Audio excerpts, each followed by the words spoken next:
জবাব দিত, আমরা সব উপায় চেষ্টা করে দেখেছি, কিন্তু এখন দেখো দোয়া করে কি লাভ হলো? যদি রব সত্যিই শুনতেন তবে কবে শুনেই যেতেন।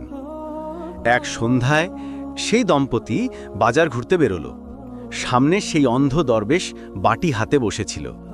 তার চেহারায় শান্তির আভা আর ঠোঁটে দোয়ার শব্দ। যেই তারা দুজন কাছে পৌঁছল, দরবেশ মাথা তুলে বলল, বেটি, রব তোমার ঝুলি ভরে দিন, তোমাকে নেক সন্তান দান করুন। এটা শুনে দম্পতি থামল। স্ত্রীর হৃদয়কে যেন কেউ স্পর্শ করল। কিন্তু স্বামী হেসে উঠল আর তিরস্কারের সুরে বলল, হ্যাঁ অন্ধ, তোমার কাছে নিজেরই কি আছে? নিজের দৃষ্টিশক্তি তো চাইতে পারোনি, আমাদের সন্তান কি দেবে? স্ত্রী স্বামীর হাত চাপা দিয়ে বলল, চুপ করো, ইনি গরিব দরবেশ, এমন কথা বললে তার মন কষ্ট পাবে। কিন্তু দরবেশ হাসল এবং বলল, বেটা, আমি তো কিছু দিতে পারি না।